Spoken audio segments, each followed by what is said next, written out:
what I'd like to do is talk about clinical trials, but what I wanted to focus on were sort of questions or comments made by patients that I've had in the clinic, and I wanted to sort of focus on that as sort of talking points to get at some of the concepts that I think are maybe misconceptions or misunderstandings about clinical trials.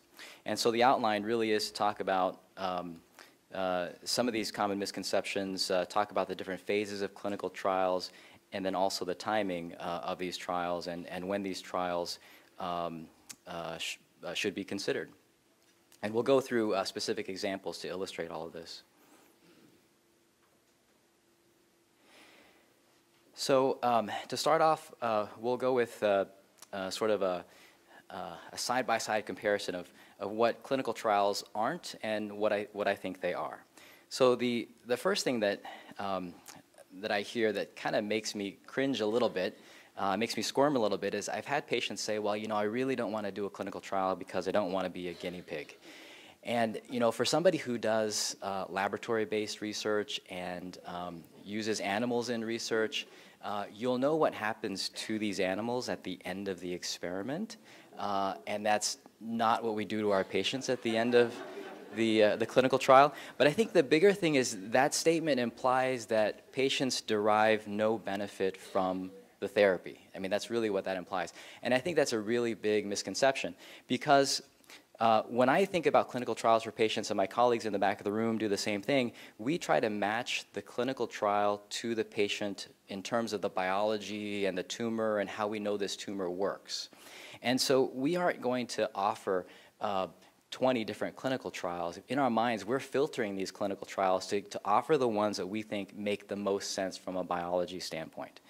And the other thing you may not know is that before we ever open a clinical trial at Mayo, and I'm sure it's the same everywhere else, is a group of us, the same speakers that are here today, we sit around a room and we talk about whether or not this trial will help our patients. If the answer is no, there's no way we're going to open that trial.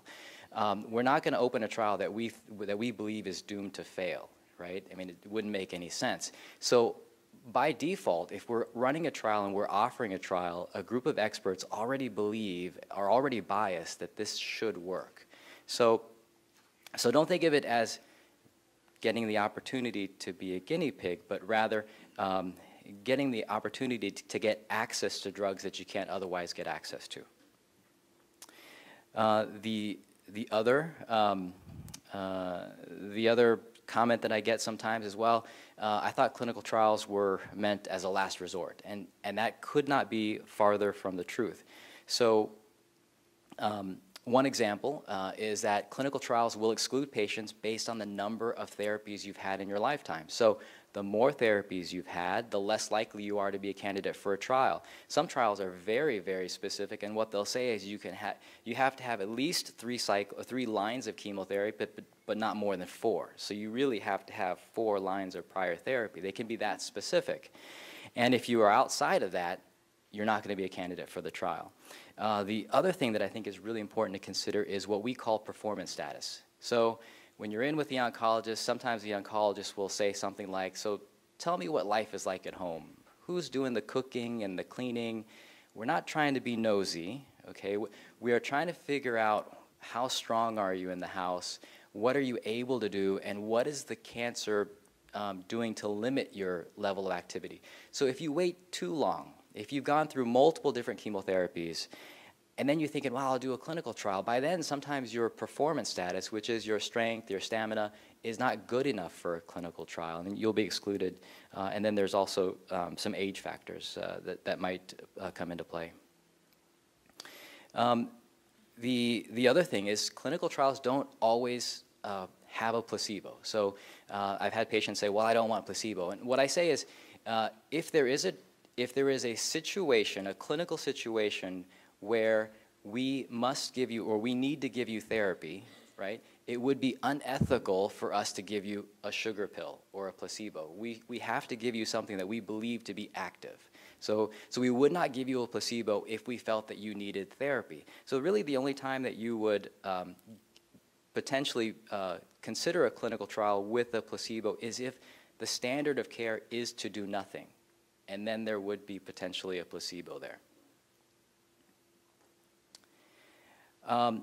So the other thing is, doing a clinical trial doesn't necessarily take away from your standard therapy options, and it doesn't even require you to come back to the clinic on a regular basis. So there are many biomarker studies, registry studies, symptom management studies where perhaps you only need to do one survey, or perhaps all you really need to do is donate your tumor. And that's actually very critical.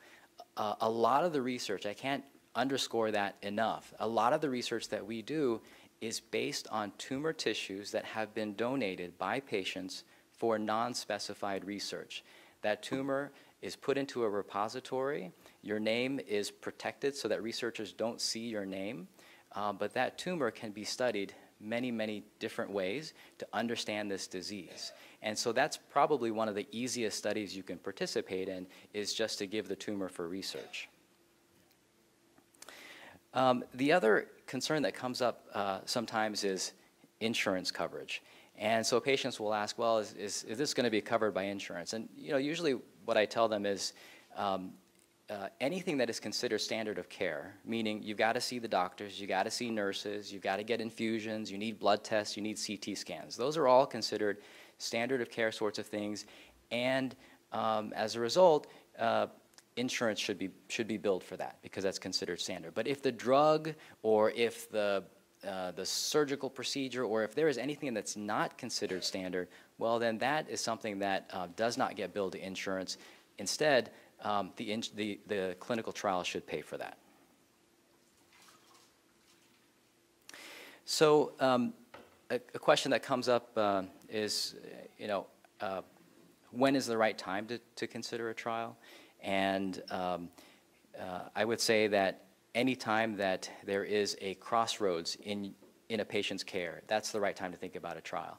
So for instance, you've just finished frontline therapy. That's a good time to consider a trial. Or if you're in the situation where unfortunately the cancer has recurred and you're about to start the next line of therapy, that's a good time to consider a clinical trial. But the thing I like to say about clinical trials is that it's okay to be selfish. So patients will say to me, well, I want to do a clinical trial because I want to help the women that come after me, the daughters, the granddaughters, the sisters, and I think that's very noble, and I think that's the right thing to do.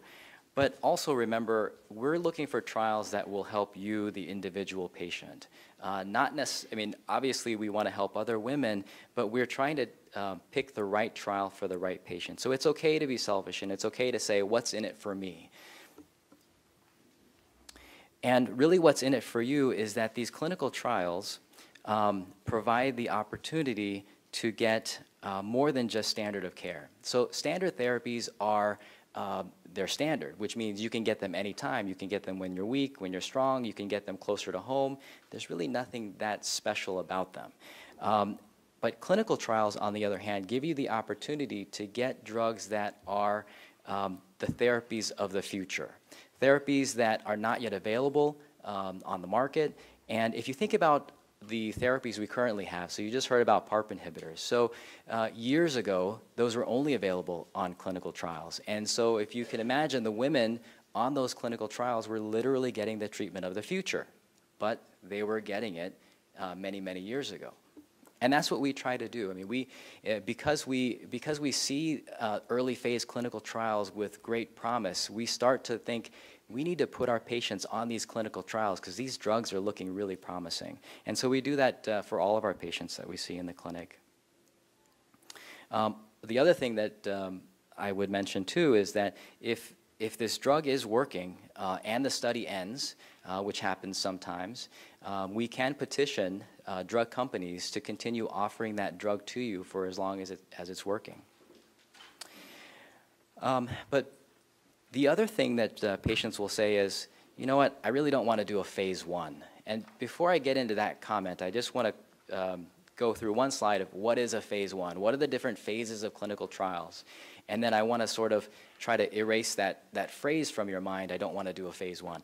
So there are 3 phases to clinical trials because that's how we develop drugs for patients. First, we have to show that it's safe, and then we have to show that it's efficacious. So from a safety standpoint, that's a phase 1. So in a phase 1, we don't know what the correct dose is. We don't know what the safe dose is, and we don't know what the efficacious dose is.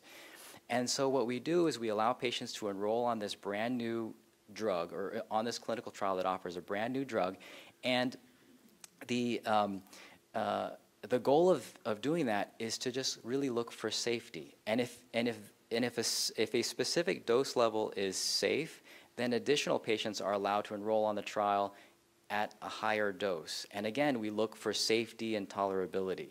We're not looking for efficacy, okay? And as long as that's safe, then we bring more patients in at a higher dose level, again, looking for safety. With a phase 2, we basically extend the findings from a phase 1. We think we know what the safe dose is, and now we take that dose and open it up in a phase 2 clinical trial where everybody gets the same dose. And by doing that, we can confirm safety. But also in a phase 2, we start to look a little bit for efficacy, not just safety, but efficacy.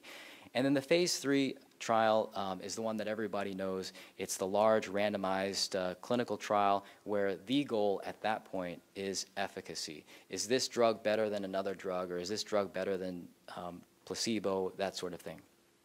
So the reason why I would say not to shy away from a phase 1, because initially you might think, why would I want to do a phase 1? You don't know that it's going to be efficacious, and really all you're looking for is safety. And again, it gets back to my comments from before that our goal as oncologists is to match the drug with the tumor.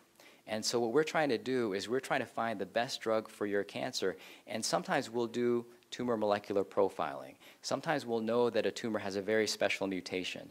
And if we also know that there is a phase 1 clinical trial using a drug that hits that mutation, we may encourage you to do that phase 1, even though it is a phase 1, and the reason is the drug matches the specifics of that tumor. So keep that in mind. And again, focus on the drug, not the phase. So what I want to do is kind of illustrate how we think about clinical trials through the continuum of a patient's journey with ovarian cancer. From the time of initial surgery through chemotherapy, surveillance, and then graduation day. Graduation day is the day that we hope everybody gets. It's 5 years after you finish your therapy. You don't need us anymore. You follow with your primary care providers.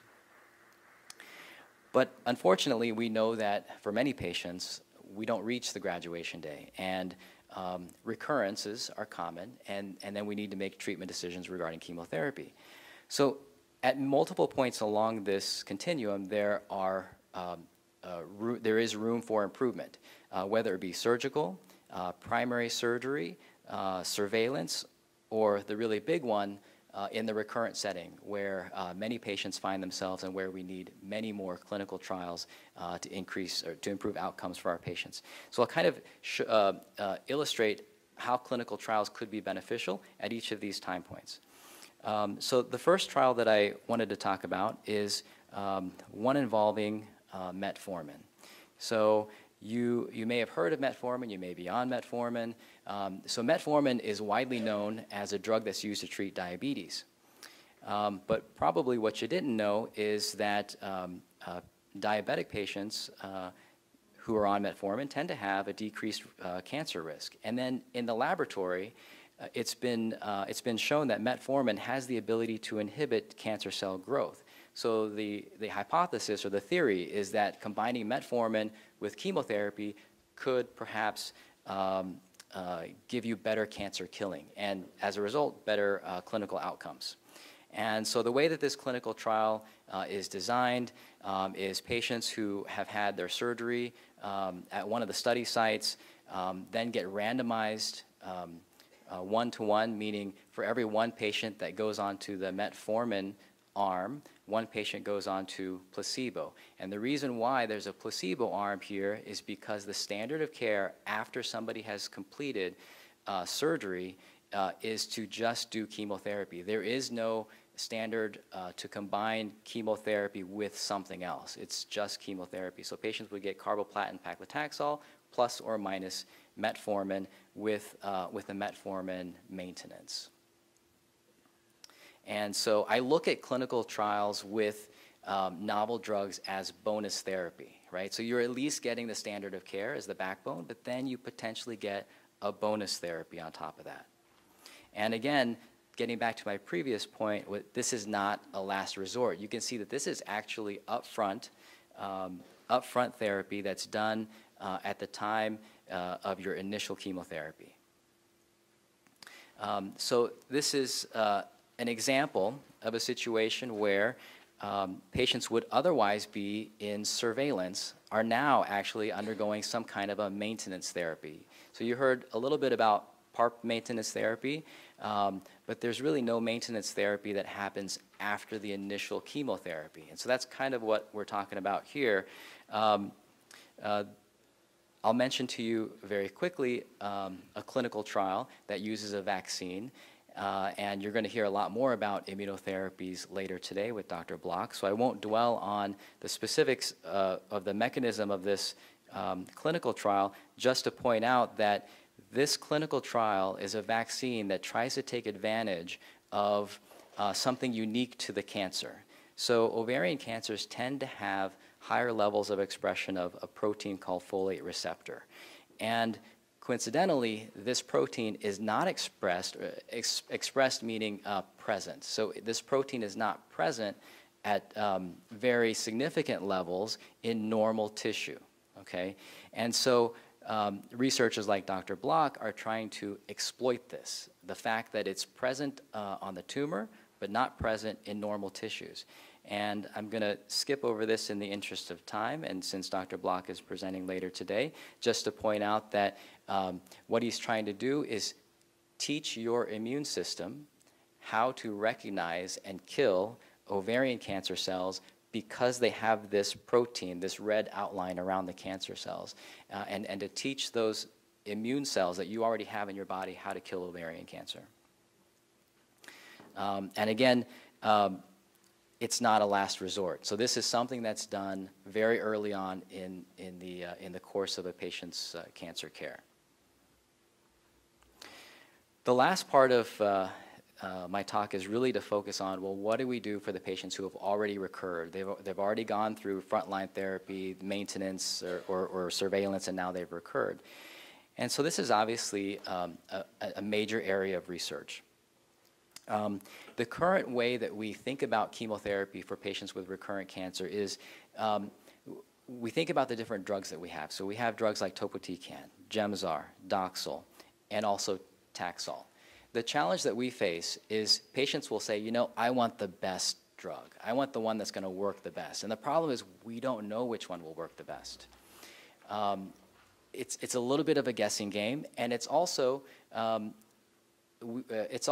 important for us to think about things like, well, how often is the drug given? Once a week, once every 3 weeks? What are the side effects? Nausea, vomiting? And so we kind of tailor the therapy based on which side effects the patient would much more like to avoid, so to speak.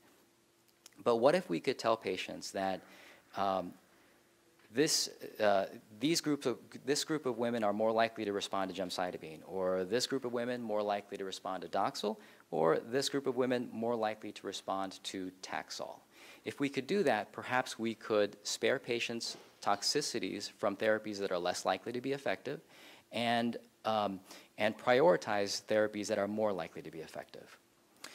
In order to tackle this problem, we have created, I think it's safe to say at this point, the world's largest bank of what we have called avatars. And these are ovarian tumors that have been donated by patients at the time of their initial debulking surgery, and these tumors are given for non-specified research. And when that happens, those tumors go into the laboratory and they undergo a process similar to this, where patients are having surgery, the tumor is then collected and put into mice.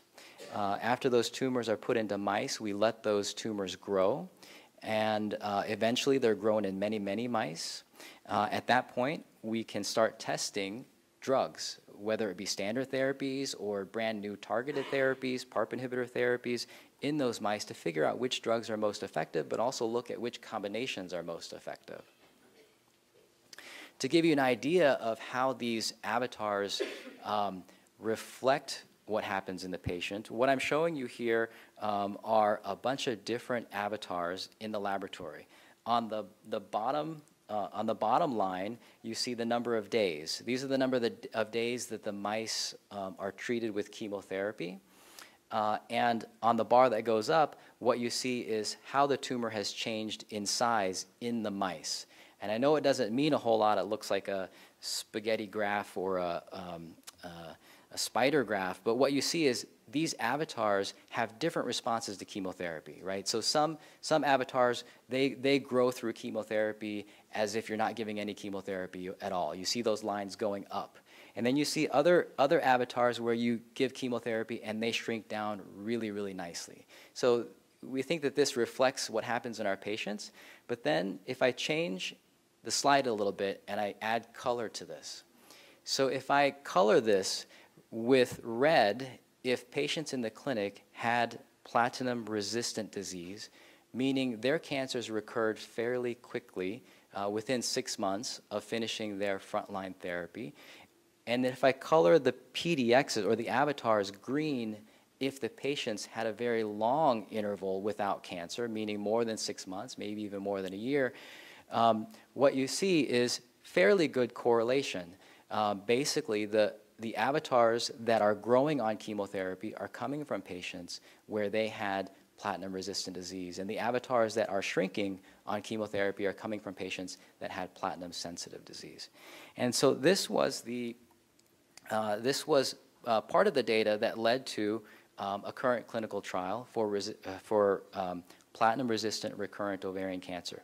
So this is a hypothetical or sort of an oversimplified graph of perhaps what might happen for the majority of patients. They undergo surgery. For the first 6 months, they're recovering from surgery, they're getting a platinum-based chemotherapy, and then over the next many months, they're being observed. And sort of this bell curve is what I would expect to be the rough recurrence rate or the recurrence distribution for most of our patients. And what you see is, okay, if they're recurring within the first 6 months from completion of treatment, the tumor is platinum resistant, and then beyond that, it's platinum sensitive.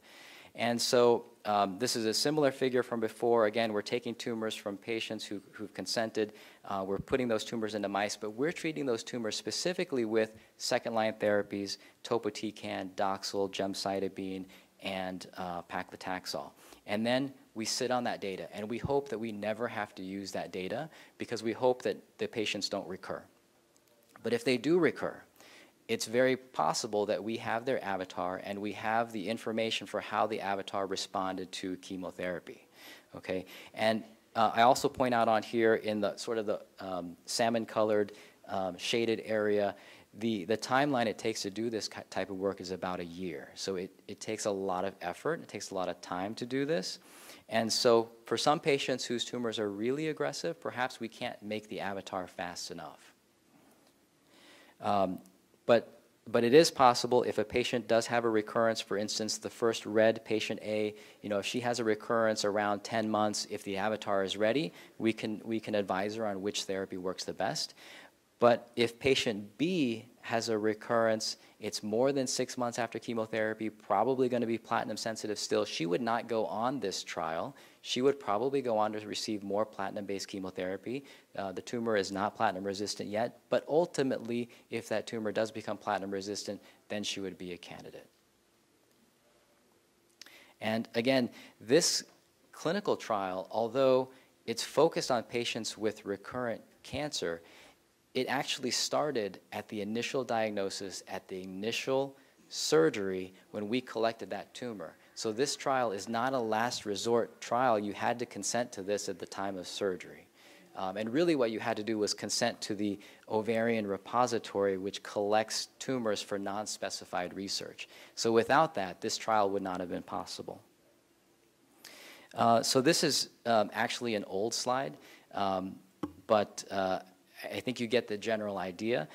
So what I'm showing here is I just basically did a search on a website that many of you are familiar with. It's clinicaltrials.gov, and I just looked for ovarian cancer, and I also did the keyword search. I think I put Mayo in there too. Yeah, you can see the search terms there, Mayo, and because we have collaborations with other institutions, the word Mayo shows up in Texas. But the point is, at this time, and this was probably a couple years ago now, we had 17 trials for ovarian cancer. And we fluctuate, but it's probably anywhere from 15 to 20. And the point of showing this is just to show that we are actively looking for new therapies for ovarian cancer. We're trying very hard, but we aren't going to present you with 17 clinical trials. You know, usually if you come into the clinic, we're going to say, you know, I've got this one trial or these two trials that I think look very reasonable. It's because we've already matched either the tumor to the trial, or we've matched some characteristics of you to the trial, and so it's very much specific to you. The other thing I wanted to point out here is that Dr. Vonner Hendrickson and I are working with IBM. There was an announcement that IBM has made this really smart computer program called Watson, and Mayo has partnered with Watson to advance clinical care. So one of the things that we've been asked to do is teach Watson how to identify patients for clinical trials. And so what Watson is able to do is read through your electronic medical record. It can understand not just words, but it can understand phrases within sentences. And it can pre-select patients for clinical trials based on what it reads. It's not perfect. It needs a human to actually help it to understand things. But the idea here is when patients are coming into the clinic and they're saying, what are my clinical trial options? Those patients could go to clinicaltrials.gov and they could find 17 trials in Minnesota, 1,000 trials nationwide, and you can't possibly read through them all and understand which ones you're a candidate for. But if we can teach Watson how to do this at Mayo, and IBM has been very clear that they want to roll this out not just at Mayo, but they want to design Watson to do the same thing across the country, then potentially artificial intelligence could help you find clinical trials in the future and save you a lot of time and make you more prepared. So in summary, keep in mind that clinical trials are for you. Obviously, it's going to help other women too, but I think it's okay to say, you know, what's in it for me. Clinical trials bring you more options, and they won't take options away from you. And to consider clinical trials at every crossroads or every transition point in your care. And then I put the link on there for clinicaltrials.gov. Thank you.